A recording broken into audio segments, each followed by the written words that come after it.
social history here at the museum and was responsible for putting this exhibition together. It's here to celebrate the 40th anniversary of the Canberra Raiders. You're all staunch supporters, I'm sure. I don't need to tell you any more about that, but I'd like to begin by acknowledging that we're gathered here today on the Gadigal country. We pay our respects to the Ngunnawal and Ngambri elders past, present and emerging. I also want to extend the welcome to all of you and thank you for coming today. It's not every day that we get to hear from a Viking. For your safety, it is our priority, so we ask all visitors to observe physical distancing, which you're all doing fantastically well, so thank you for that. And if you haven't already, we do still encourage people to sign up on a Canberra chat. The talk will run for approximately 30 to 40 minutes, and we're hoping we'll have time then for a Q&A session with Tony at the end, so if you have any burning questions, feel free to ask then. I don't want to labour too long, but I'd like to introduce you now to Tony Wood. We're very excited to have you here, Tony. Thank you so much for being here.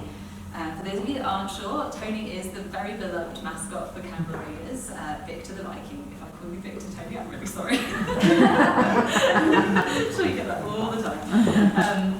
I'm sure we can all agree that mascots are really important to community and raising the spirits of teams and players. So very important in social histories as well. It's over to Tony now to tell us some of his heartwarming and hilarious stories, so please join me in welcoming him.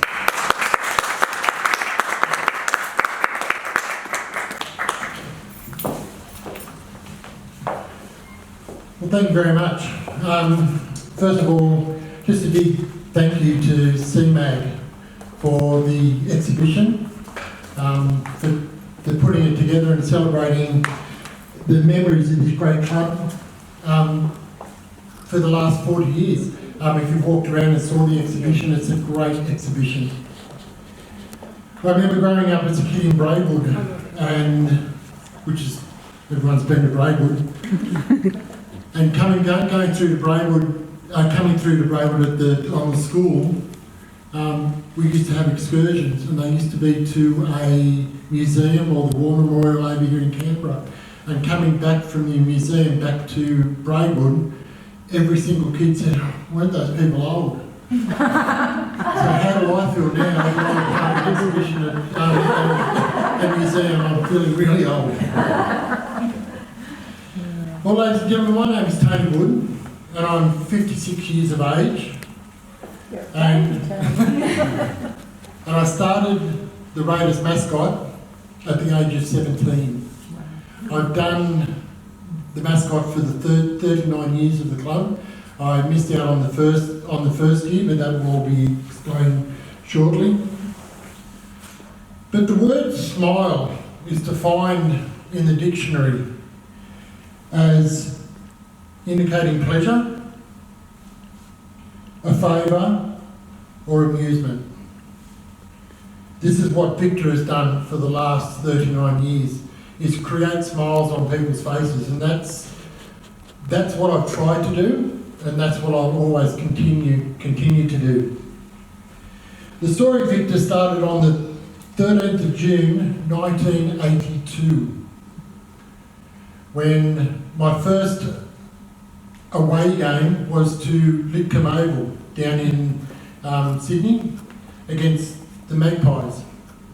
The score was 40-8 on that day, and back in those days the tries were only three points per try, so that was a lot of points back in those days with 40 points. The game wasn't worth looking at from our perspective, so you had to look at something on the ground that amused you, and the person that amused me was Mark the Magpie. He was played by Mark Worthington, and he'd been with the club for 25 years before he actually retired 2 years, about 1985. You had to look at him, and he was the ultimate entertainer. He was funny, people looked at him, they brought a smile to his people's face. He even got the other supporters up and running and smiling about them. So I had a look at him and I went, I want to be him. I want to be the entertainer for our club. So I got back on the bus and we went home, And all through probably the next, no, that didn't stick. And then, as it was, everyone said, oh yeah, I'll help you with it, but no one come forward. So it was up to me, and I actually went to a person by the name of Bronwyn Huxtable, who worked for the Carina Handicap Centre in Carina Street in Queanbeyan, and she had disability workers there, and Bronwyn was a big fan of the Raiders, so I said, what do you want? I asked her, I told her what I wanted, and she said, oh, like the kids would love it. So they made a paper mache one, and it took 4 months to make it.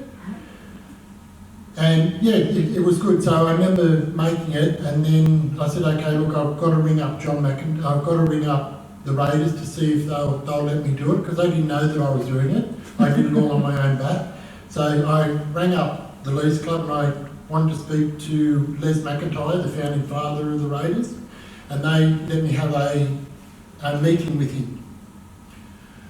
I remember, and he said, oh yeah, come down and see me on the Tuesday. It was at 1 o'clock. I walked into that room, and he said, oh, Mr. McIntyre will see you now. I walked into that office. It was dark. It was like walking into Kerry Packer's office. There was smoke in the room, because back in those days you could smoke at the Queanbeyan Leeds Club, and smoke was coming upstairs. And he swung his chair around, and well, oh God, he's going to shoot me. And he goes, what can I do for you? And I said, oh Les, I've got something that the club might be interested in. Are you looking at a mascot? He said, oh, show me what it looks like. So I pulled him out. He goes, okay. And then the only words he said to me, what have you got for me? And okay. One of those old phones on the desk where it's got all the numbers on there, he said, oh, hold on. You press the button, it was button number 4, you told his secretary to come in. He said, get me 2 tickets for this weekend's game. So the girl come out, Sue was her name, come back and gave me the 2 tickets. And I felt like King Farouk. I'm going to a Raiders game. So I got the game, I got the tickets, I went home and I showed my brother, and my brother Philip, and he was more excited than what I was. He was saying, oh, we're off to the Raiders game. So they organised for me to get entry into the Seaford Oval on that game. And it was the 8th of June 1983 where Victor first made his performance, initial, what do you call it? And I remember walking into the dressing room and I said to the strapper there at the time, Bobby Griffin, I said, oh, where can I get dressed, Bobby? And he goes, well, there's nowhere here you can get dressed. And there was a little room at the back of the dressing room, and Seaford Oval was like that, and there was a door to it. And this is Victor getting dressed. Victor got dressed like that for 7 years in that room. But before that, I remember going to, when I was going to Les McIntyre's office, I didn't have anything to wear, like I didn't have shorts or anything like the jumper. There's a Monero sports store was just down opposite the Queanbeyan Leeds Club. So I went there and saw Dennis Reed. I brought the jumper and the shorts myself. The jumper is displayed in there today, and it was, Jenny Craig was not the best. It was tight, it was the shorts, honestly, they were awful. And I had a pair of sandals. So as it revolutionised on, and I remember walking out to go out to the game, and little Matthew Grant was the ball, it wasn't the ball boy, he's the club mascot, and that was David Grant, the first captain's son. And he looked up at me, and it was that look that made me want to continue, because he had the biggest smile on his face, and he hadn't even met me yet. And it was what I was creating that he smiled at. So, and he followed me all around the ground on that day, and that's virtually on the first game that it started. from then on in, the games at Seaford Oval were absolutely memorising. I don't know if you remember the game versus Parramatta, where it was 8-0, and there were 17,000 people crammed into Seaford Oval, and David Grant, the captain, had a white band around his head, and he jumped over everyone to score. I remember that. I remember the game against Eastern Suburbs, where it was 44-0, where Terry Fay used to go up the sideline, and he was a massive man. Things like that will always have memories of Seaford Oval. When it comes to Seaford Oval being declared not good for rugby league, and the Raiders were looking at going to Seaford Oval, to Bruce Stadium, I couldn't accept it. I loved Seaford Oval. I thought it was one of the best grounds in the rugby league at that time, and they always said that it was. So I kind of put a protest against it. I started the Seaford Oval Will Always Be Home movement. We did a pub crawl on the last day, and we carried a banner down the main street of Queanbeyan. I was totally against it. It come to push and shove, and the Raiders didn't agree with, I brought the club into disrepute, so I was asked to step aside. So I stepped aside, and they gave it to another bloke. I won't mention names, you'll find out about him later on in the story. When he, so I stepped back and they gave it to this bloke. When we made the 1989 grand final, that was not me in the suit. I missed the 1989 grand final because of my protest against the Raiders moving. So that was hard, and I remember when the Raiders were in the grand final, we were at the RSL Bowling Club, that club right behind Seaford Oval there.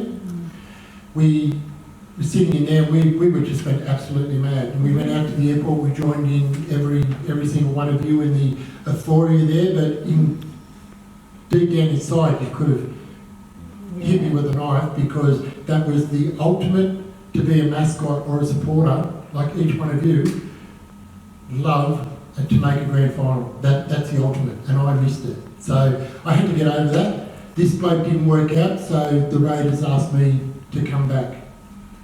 So I come back to do it, and I've done nearly every single game since then.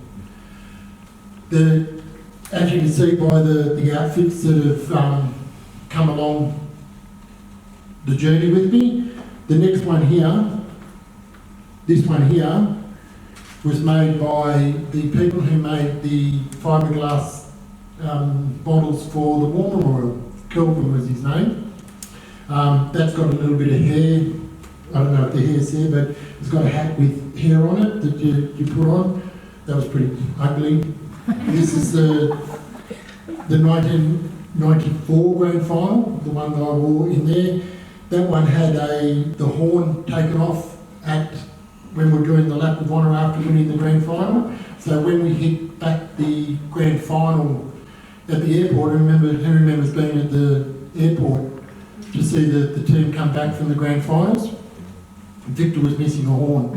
And it was 6 months to the day that I got that horn back. It was posted back to me. This one here would probably be the ugliest looking mascot you've ever seen. It's good, but as you can see, they virtually look all the same.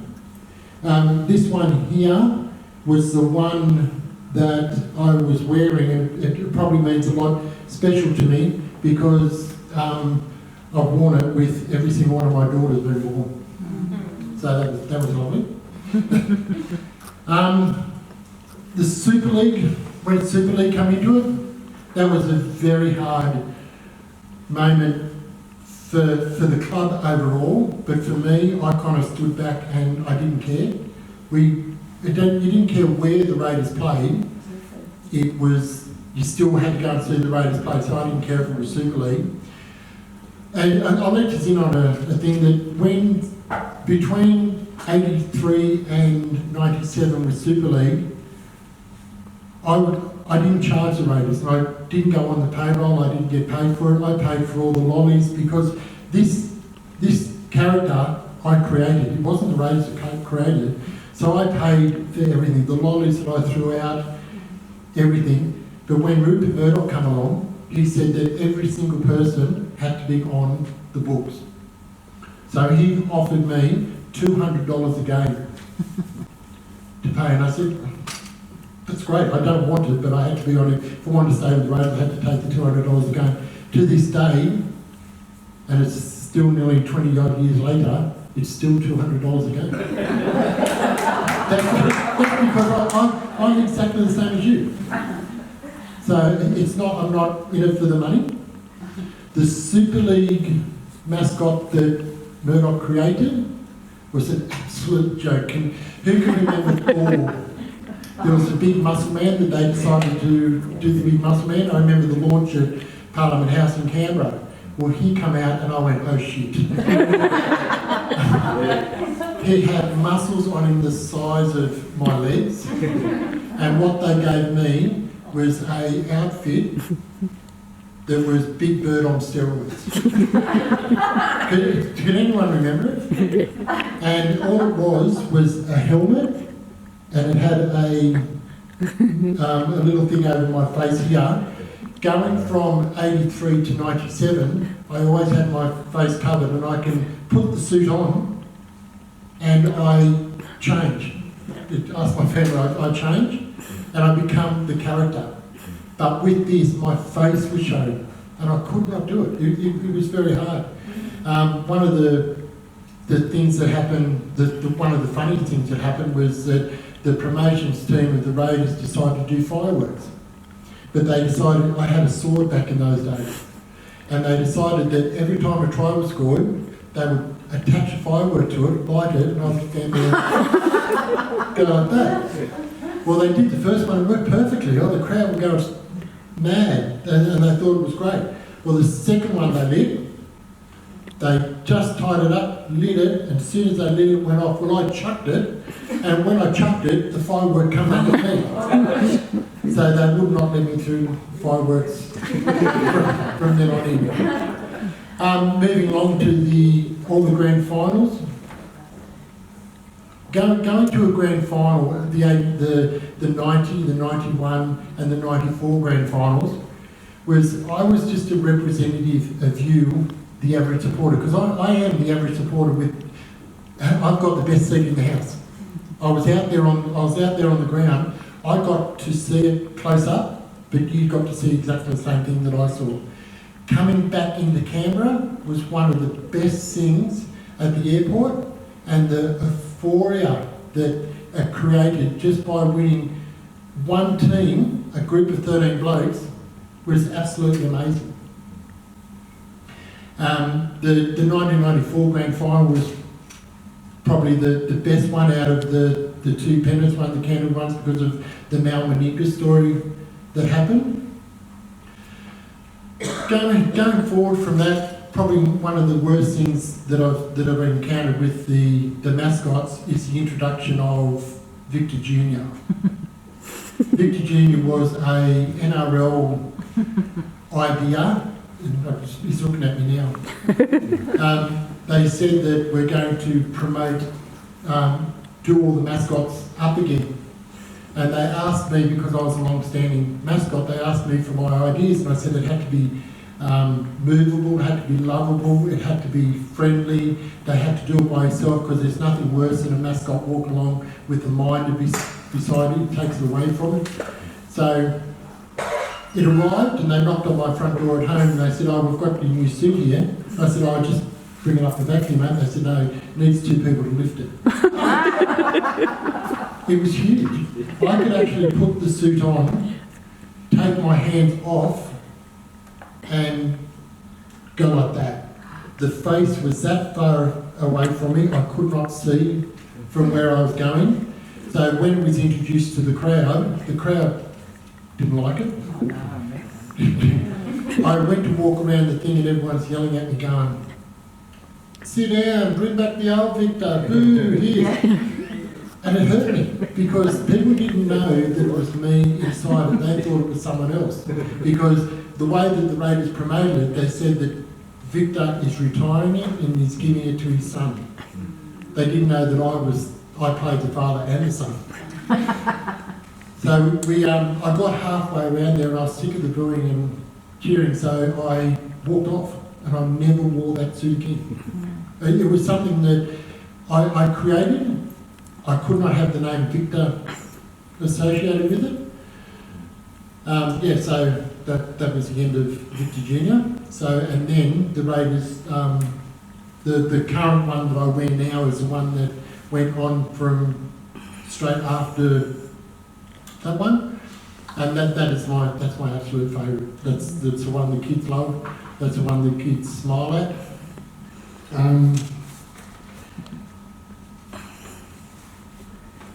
Sorry, I had it all written down. I was going to follow a script.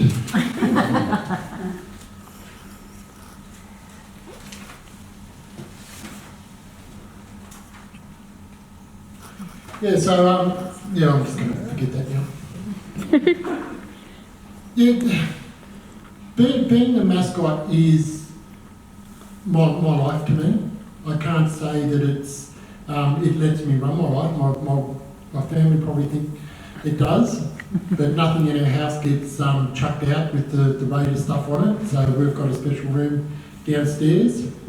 All these mascot heads are in there, all the memorabilia down there.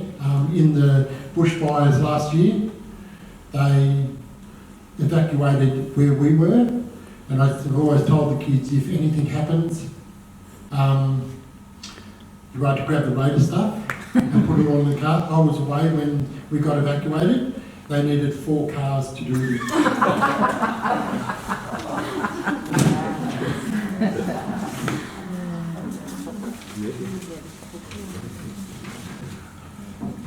Excuse me, Chrissy, I just had... Make the kids to make the right stuff.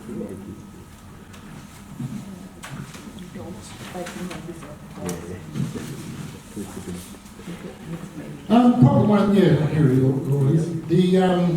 The grand final, the 1987 was, that was my ever first one. Who can remember the Harbour Bridge being built in the middle of the Sydney Cricket Ground? Yeah. Okay. We played Manly on that day, and the half-time entertainment is a lot better than what it is back in... Yeah.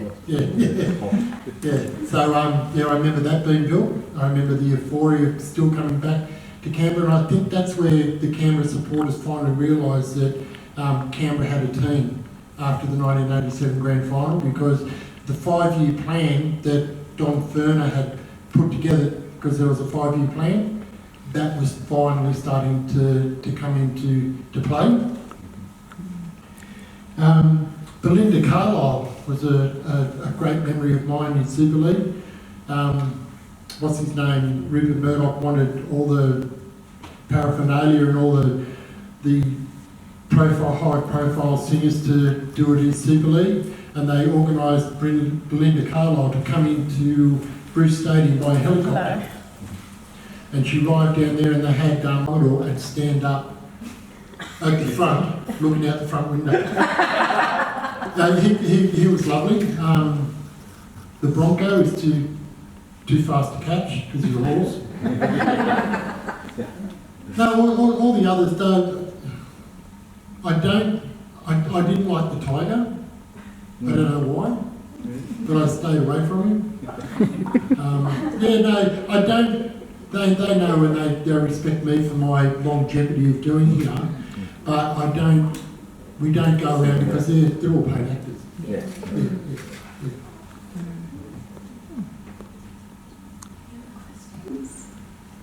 I might be selfish and ask a question. That's okay, Tony. What's that? I might be selfish and ask a question. Okay. That's okay. You're a very humble person, but I think one of the really important things in this exhibition is actually your OEM. I just wondered if you could tell us about receiving that and how you felt. Yeah, it was a huge honour to have a OEM beside you. It doesn't change who you are.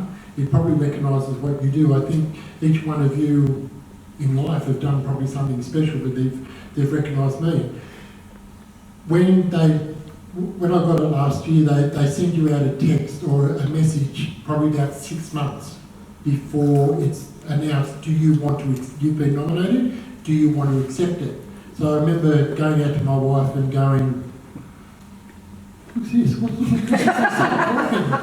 And she goes, "Oh, okay, what do you want to do?" And I said, "Well, it took me a couple of days to press the button that I'll accept, to because being humble, and then leading up to it, all the television and all the media come to you and they do the interviews before the thing, so I wasn't allowed to say anything, and my family know that if you tell me something, it was probably one of the hardest things I've ever done leading up to that OAM. And going out to get it out at Governor General House, when I actually got up, because there was one supporter by the name of Tony McGillip who works for the Governor General, and he said that there's a lot of people here that want to see you get it. And he said, just to let you know that the Governor General is a South Sydney supporter. So when you see the clip of me receiving the award, he says, "Oh, congratulations," and he says what he says, and I said, "Oh, thank you very much, and thank you for last weekend, because we actually beat South Sydney." And he looks at me and goes, "Oh, I'll just have to put you in a bunny suit, won't I?" So, yeah, that was a huge honour to receive an OAM, but anything that I win that's associated with me belongs to the supporters of this club. So it's for you as well. Thank you. Any more for any more? Okay, sorry. Do you come around the corner so they will interrupt? But thank you so much, Tony. I think we can all agree that was fabulous. Wonderful insight. Fantastic to hear the history right from where you go. Like, it's what a career.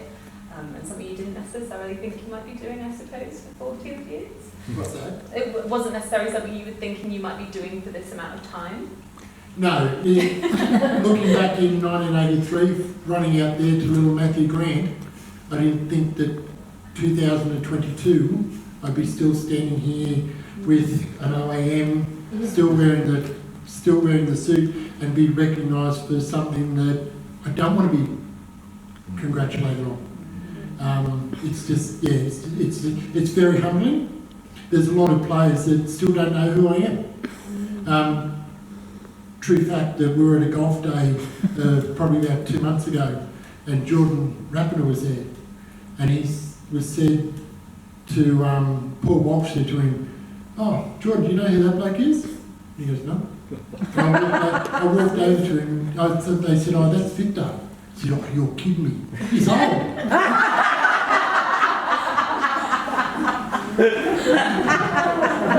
So it's not something that I promote. Over the last couple of years, people have seen me with my head off, and I've started to promote, but I thought, why not? Done the work, and let me just become one of you, just with a head on. So thank you very much again, and to CMAC, absolutely wonderful exhibition. I think it captures everything that the Raiders are about. If you put everything that you were looked at, that you were given to put in the exhibition, you would have needed a double story, but I think this captures all of it. And probably one of the things that there's a sign out there with the silver Woodges posters. I'm glad that that's in it. So I look forward to many more years, and thank you very much for coming. It's very humbling that people come and see me talk. So thank you very much. Brett Mullins, he was injured at that time. They had him ready to come out and present her with a bunch of flowers after she sang. Well, she was on carrot juice or something. And she actually walked past me and walked past everyone and didn't even pick up the flowers.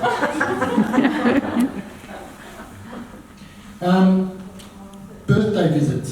I do a lot of stuff outside, off the field with birthday visits. I don't let it be a common knowledge that I do birthday parties, because I'd be swamped with things, but I remember doing one special one where I visited sick children in hospital, and without mentioning any names because the family wanted to keep this quiet, but I went into the hospital, and the girl, she was only 7 years of age, and she was lying on the bed, and she was not well at all. And I remember Victor walking into the room, and anything that I buy, I brought her like a pillow, because the parents said that she's just resting all the time. So I brought her a Raiders pillow, and I walked over to the bed, and she had the biggest smile on her face, and that it lightened her up, it lightened the family up, and it just made my job complete. We got home, and I was telling the kids about it the next morning. The kid came out, my family came out and said that she passed away. That was the best feeling to me, because she left this world with a smile that I created. And that's, yeah. So it still pulls at my heartstring, but that happens every day when it's just all about the smiles. Probably one of my biggest memories of my 39 years is the 2019 semi-final. Yes.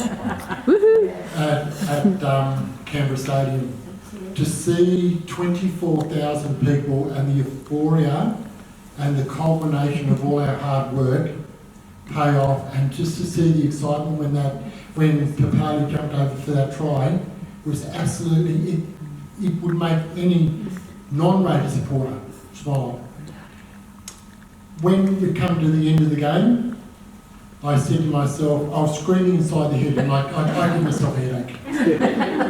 I was screaming that much, I went, I will need to let the supporters see the way that I'm feeling. I can do it on a hand gesture, I can do it by a hip movement, I can do it any other way, but I need to see my... So I went over to the crowd, and I actually thought to myself, will I take it off? Will I spoil who I am? No one came bugger it, so I just took it off, and the crowd just went ballistic. It was good, because I could see exactly the way I feel. So that was the start of a huge week for Canberra. It was the culmination of the Mau Meningas, the Ricky Stewarts, the Bradley Clydes, everyone come up to that point in 2019. The 2019 grand final, when they rang me up on the Wednesday, the NRL rang me up and said, we want you to do the drum for the Viking clap. Yeah.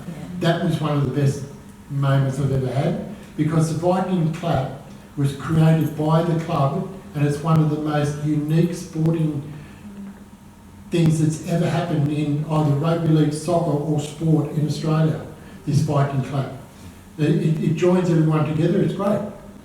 So to stand there in front of 80,000 people and you are the controller of their actions with one single stick. You should have seen under the suit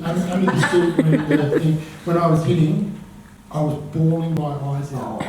It was just because you saw the creation of what we had built. I didn't give two hoots about the game. But when we lost it, that was bad. Yeah, so the Viking clap is the ultimate for us. I think it's one thing that the club can be very proud of. It can be very proud of the supporters it's created. I can be very proud of all the friendships that I've made from 1982 to current day. I look around and I probably know every single one of you. So I thank you for the friendships. I thank you for, and I'm not going to retire. I've did 600 games in 2019. I'm probably up now to about 700. Next year will be my 40th year, and I plan not to retire. I work for aged care, so you'll probably see Victor in about 10 years' time going up the sideline in one of those wheelies.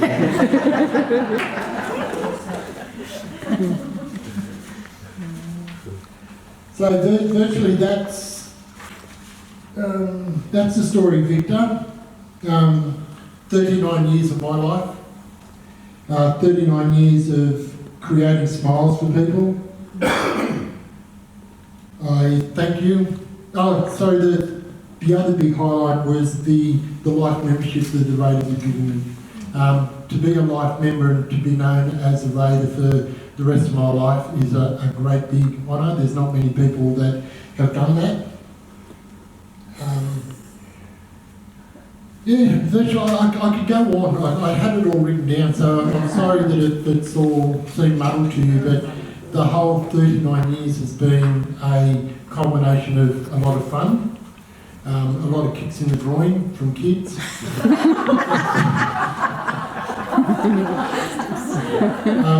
The community is very important to me. The community, I know that what I've created is not only for me, it's for the community, and to bring the community into the Raiders is not only my job, it's your job. So let's continue to do it all together. The snow. Who remembers playing in the snow? That is the only first time that I got myself an injury. What has happened is that Marty Haynes, who was the ground announcer, used to call me on. And if you've seen Victor's feet, they're like ski-boards. I remember going down there at Seaford Oval, the steps, and I was running out, and then all of a sudden she just went, I'm out against the Bruce Stadium. I just slipped A over T and did my groin. So they kept on saying, what happened? I said, I slipped over in the snow. They thought that I was lying. So that was a very funny moment. But yeah, a lot of ups and downs. Not too many lows in the career of Victor, in the Victor's life, but a lot of happy memories. So I thank each and every one of you, and I thank CMAC for inviting me here. Yeah, a lot of bums. I should have stuck to the script. So I continue to go along and be Victor, and I thank you very much for your friendships, and go the Raiders in 2022. Thank you very much.